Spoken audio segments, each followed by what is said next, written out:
Hello friends, क्या आपने कभी सोचा है कि इंडिया में बिजनेस करना कितना आसान हो सकता है? गवर्नमेंट ने एक बहुत बड़ा स्टेप लिया है।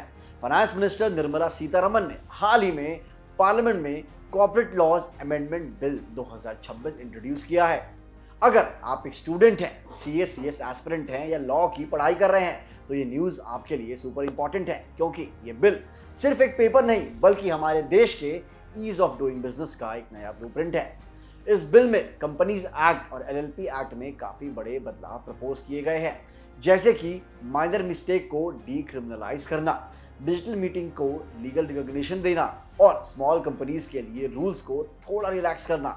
लेकिन इस बिल को लेकर पार्लियामेंट में थोड़ी गर्मागर्मी भी है। ऑपोजिशन का कहना है कि इससे शायद कॉर्पोरेट सोशल रिस्पॉन्सिबिलिटी यानी सीएसआर और ट्रांसपेरेंसी पर असर पड़ेगा। तो चलिए समझते हैं कि असल में ये कॉर्पोरेट लॉ अमेंडमेंट बिल 2026 है क्या और ये चर्चा में क्यों है।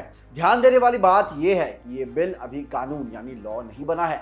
यूनियन फाइनेंस मिनिस्टर ने जब इसे लोकसभा में पेश किया तो इसके इम्पैक्ट और सिग्निफिकेंस को देखते हुए इसे 31 मेंबर जॉइंट पार्लियामेंट्री कमेटी यानी जेपीसी के पास डिटेल स्क्रूटनी के लिए भेज दिया गया है।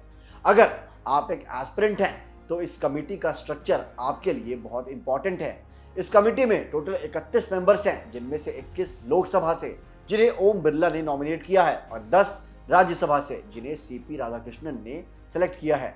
ये जेपीसी इस बिल की बारीकी से जांच करेगी और अपनी रिपोर्ट मॉनसून सेशन के पहले हफ्ते तक सबमिट करेगी।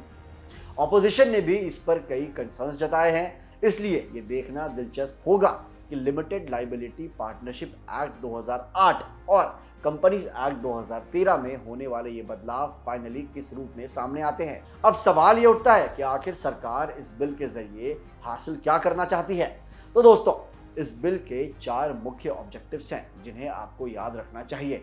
सबसे पहला है ईज ऑफ डूइंग बिजनेस। इसका सीधा सा मतलब है कि कंपनियों के लिए कागजी कार्रवाई और रेगुलेटरी बर्डन को कम किया जाए ताकि वो बिजनेस पर ज्यादा फोकस कर सके। दूसरा बड़ा पॉइंट है डीक्रिमिनलाइजेशन। जैसा कि हमने पहले भी डिस्कस किया, अब छोटी छोटी कॉर्पोरेट गलतियों पर जेल की सजा की जगह सिर्फ मॉनेटरी फाइन्स यानी जुर्माना लगेगा। तीसरा मकसद है मॉडर्नाइजेशन का। सरकार चाहती है कि इंडिया का कॉर्पोरेट ढांचा ग्लोबल बेस्ट प्रैक्टिस के साथ कदम से कदम मिलाकर चले।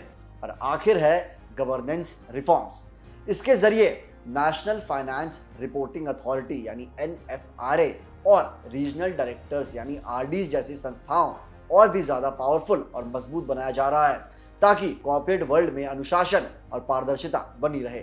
अब चलिए इस बिल के की प्रोविजंस यानी मुख्य प्रावधानों पर एक नजर डालते हैं जो सीधे तौर पर एग्जाम में पूछे जा सकते हैं। सबसे बड़ा बदलाव है डीक्रिमिनलाइजेशन। अब छोटी गलतियों को क्रिमिनल नहीं बल्कि सिविल वायलेशन माना जाएगा, जिससे अदालती चक्कर कम होंगे और बिजनेस का माहौल सुधरेगा। दूसरा बड़ा अपडेट है सीएसआर यानी कॉर्पोरेट सोशल रिस्पॉन्सिबिलिटी को लेकर। अब सीएसआर के नियम उन कंपनियों पर लागू होंगे जिनका प्रॉफिट 5 करोड़ से बढ़कर 10 करोड़ तक हो चुका है। हालांकि 2% खर्च करने वाला नियम वैसे का वैसा ही रहेगा। इसके साथ ही बिना खर्च हुए सीएसआर फंड को ट्रांसफर करने की डेडलाइन 30 दिन से बढ़ाकर 90 दिन कर दी गई है। डिजिटल इंडिया को बढ़ावा देते हुए अब कंपनियां हाइब्रिड मीटिंग्स यानी वीडियो कॉन्फ्रेंसिंग के जरिए एजीएम और ईजीएम कर सकेंगी, पर शर्त यह है कि हर 3 साल में एक बार फिजिकल मीटिंग करना जरूरी होगा। इसके अलावा स्मॉल कंपनीज के लिए ऑडिट और फीस के नियमों में बड़ी राहत दी गई है। इसके साथ ही शेयर बायबैक को आसान बनाया गया है और सेबी और आईएफएससी के तहत रजिस्टर्ड ट्रस्ट को अब एलएलपी में कन्वर्ट करने का ऑप्शन भी दिया गया है, जो इन्वेस्टर स्ट्रक्चर के लिए एक गेम चेंजर साबित हो सकता है।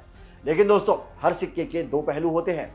जहां एक तरफ सरकार इसे रिफॉर्म कह रही है, वहीं दूसरी तरफ एक्सपर्ट्स और ऑपोजिशन ने कुछ गंभीर कंसर्न्स भी जताए हैं।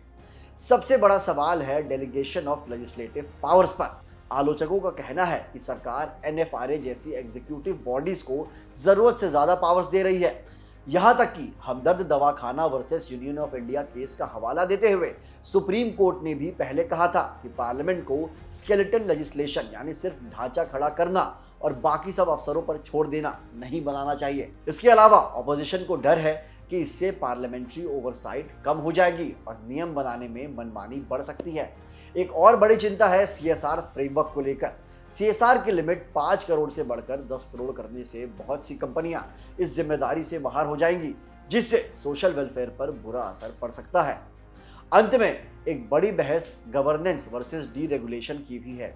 आलोचकों का मानना है कि डीक्रिमिनलाइजेशन से कंपनियों के मन में कानून का डर कम हो सकता है, जिससे कॉर्पोरेट अकाउंटेबिलिटी यानी जवाबदेही कमजोर पड़ सकती है। विदेशी निवेश यानी फॉरेन इन्वेस्टमेंट के लिए इंडिया एक और भी ज्यादा अट्रैक्टिव डेस्टिनेशन आलोचकों के बावजूद अगर हम ब्रॉड पिक्चर देखें तो इंडियन इकोनॉमी के लिए इसके मायने काफी बड़े हैं। सबसे पहले तो ये ग्लोबल इन्वेस्टर्स को एक पॉजिटिव सिग्नल देता है। जब कंप्लायंस का बोझ कम होता है तो बिजनेस क्लाइमेट अपने आप बेहतर होने लगता है। दूसरा, यह बिल भारत के कॉर्पोरेट कानूनों को ग्लोबल बेस्ट प्रैक्टिस के साथ अलाइन करता है, जिससे विन विन सिचुएशन बन जाती है। और सबसे इंपॉर्टेंट बात, डिजिटल मीटिंग्स और ऑनलाइन गवर्नेंस को लीगल स्टेटस देकर सरकार एक डिजिटल कॉर्पोरेट इकोनॉमी को बढ़ावा दे रही है। इससे ना सिर्फ कंपनियों की एफिशिएंसी बढ़ेगी बल्कि पूरा सिस्टम और भी ज्यादा मॉडर्न और फास्ट हो जाएगा। तो दोस्तों, अगर हम इस पूरी चर्चा को समराइज करें तो corporate laws amendment bill 2026 Bharat के कॉर्पोरेट ढांचे को मॉडर्न बनाने की दिशा में एक बहुत बड़ा और इंपॉर्टेंट कदम है। लेकिन इस रिफॉर्म की असली सक्सेस इस बात पर डिपेंड करेगी कि सरकार लिबरलाइजेशन और अकाउंटेबिलिटी के बीच कैसा बैलेंस बना पाती है।